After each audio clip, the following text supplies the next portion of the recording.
वैभव सूर्यवंशीला out केल्यावरती मोहम्मद सिराजने कायल Jameson सारखी रिएक्शन दिली. मित्रांनो, अग्रेसिव्ह रिएक्शन दिली. याचं कारण पण तुम्हाला माहिती आहे. हे 15 वर्षाचं पोरगं येतंय, पहिल्या बॉलला ह्यांना 6 मारतं, पहिल्या बॉलला ह्यांना 4 मारतं. कायल जेमिसनला पहिल्या बॉलवरती 4 मारला. त्यानंतर विकेट घेतल्यावरती कायल जेमिसनची ती रिएक्शन होती. मित्रांनो, हे इंटरनॅशनल बॉलर्स आहेत आणि यांना एवढा फटाफट मारून पहिल्याच ओव्हरला 6 मारणं, पहिल्या बॉलला 6 मारणं, याने भुवनेश्वरला सोडलं नाही, याने बुमराला सोडलं नाही, याने हेझलवूडला सोडलं नाही.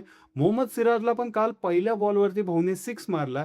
मग काय रिएक्शन निघणारच. शेवटी इंटरनॅशनल बॉलर आहेत मित्रांनो. इंटरनॅशनल बॉलर्सला मोठमोठे बॅट्समन हे सन्मान देतात, परंतु हा भाऊ पहिल्या बॉलपासून चालू होतो आणि याचमध्ये तो ॲग्रेशन निघून जातो. याचा अर्थ असा नसतो की यांच्यामध्ये पूर्णतः खुन्नस तयार झालेली आहे. सोशल मीडियाच्या माध्यमातून, टीव्ही चॅनलच्या माध्यमातून एक गैरसमज पसरवायचं काम केलं जातं. एक ॲग्रेशन, एक आग निर्माण करायची प्रयत्न केला जातो, परंतु या गोष्टी सगळ्या खोट्या असतात. मित्रांनो, हे जे क्रिकेटर्स असतात ते एक फ्रेंडली नेचरचं असतं. जरी मोहम्मद सिराजने त्यावेळेस ॲग्रेशन दाखवलं असेल, तरी तो पाठीमागच जाऊन त्याला भेटला असेल, बोलला असेल, त्याचा क्रिकेटबद्दल बोलला असेल.